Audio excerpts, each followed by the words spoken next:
So for me, the heaviness of the bike, it's almost like a weighted vest, I want to say.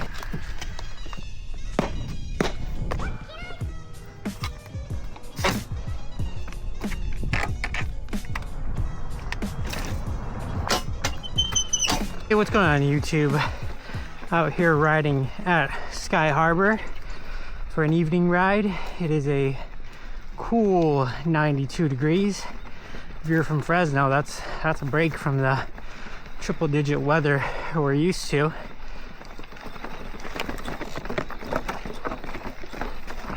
Anyways, on a ride, and wanted to talk about a topic that I think is something that doesn't really get talked about too much.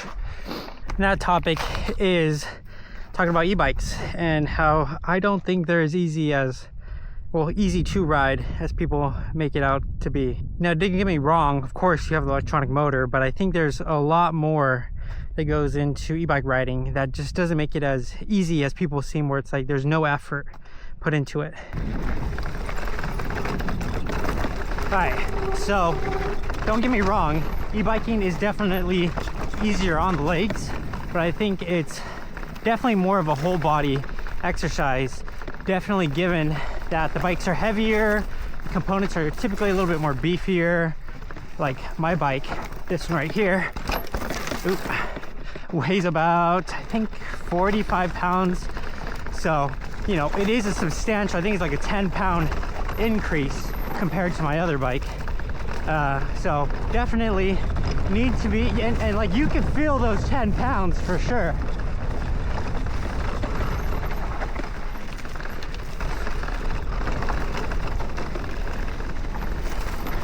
Alright, sorry, I had to focus a little bit because this is actually the first time I've ridden this trail in like 3-4 months, just because it's so hot out now, and typically we don't really ride these trails when it's hot out.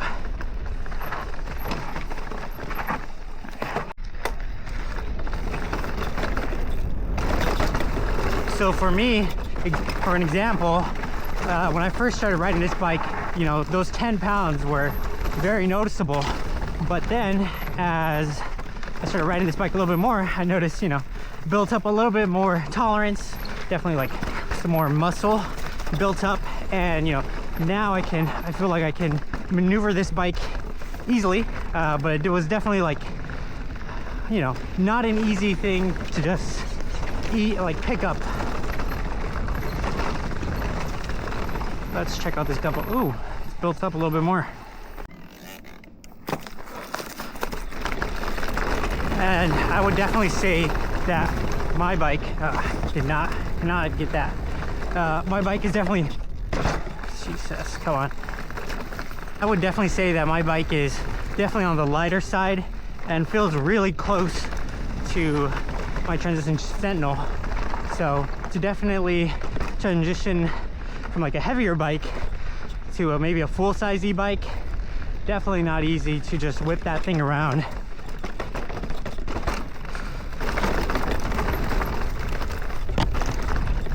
And one thing I might even argue and say is, if you can get really comfortable controlling an e-bike, like actually not manhandling, it's definitely the wrong word. If you can get comfortable maneuvering the bike, especially an e-bike, I think it definitely helps you out when you jump back on a normal bike. One thing I think that is really nice about e-bikes, I guess, being a little bit weightier, is that it helps me out a lot with just normal riding. Like I feel like the heaviness of the bike, it's almost like a weighted vest, I want to say, and just makes, like, I feel like I'm way quicker on my normal bike. And I mean, I guess this bike definitely feels more grounded, but the other bike just feels way more flickable. There's times where it's just way more enjoyable. Not saying that an e-bike isn't enjoyable, but you definitely feel stunted just a little bit. Oh boy.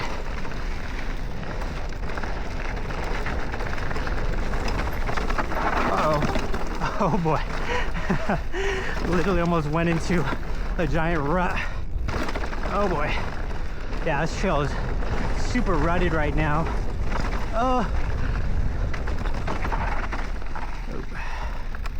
Hello.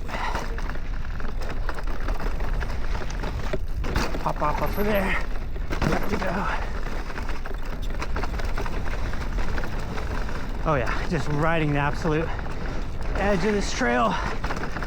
Wow, I don't know why, but I feel like this trail definitely feels grippier. Oop, watch out for the line. Thank you guys.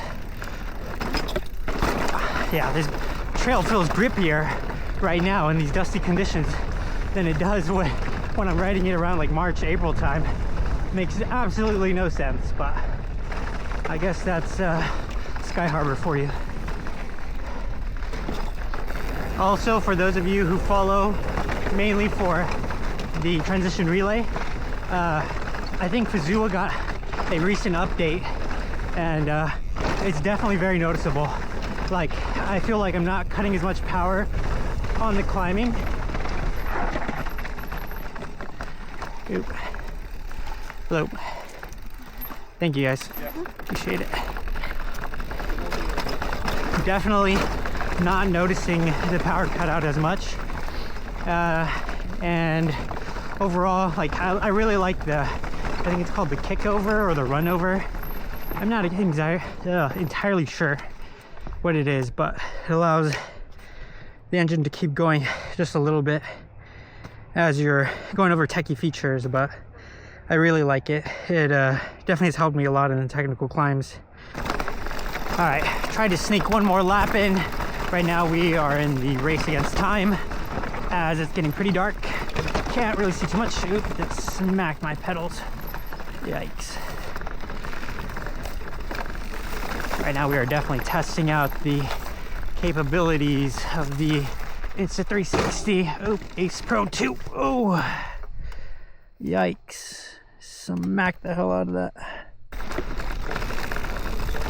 All right, so right now we're definitely trying to fight the low visibility and little light that we have. Oh boy, we are going quick. All right, slow down, hit a few bushes. But yeah, honestly, I think this is my favorite thing on what e-bikes are for, because literally came out here with only an hour and a half of riding time, and e-bikes just let you have all that, almost all that time for just straight downhill, which is super nice. You don't really get too much of that when you're just riding a normal bike, unless you're at the bike park. I think the only negative is I've never worn out a pair of brake pads so fast in my life when I was riding a normal bike. And with an e-bike, oh yeah, you're wearing out pads way faster than you would normally. Whew. Oh yeah, dark right there.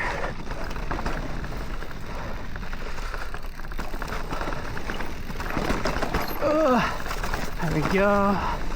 Oh yeah.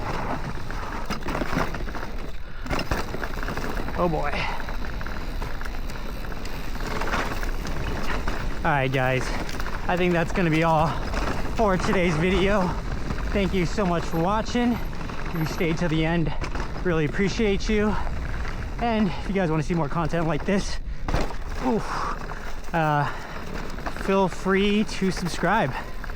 All right, thank you guys. Bye. Oh yeah, I definitely think any mountain lion that's just watching me zoom by is looking at me like I'm a Happy Meal on wheels.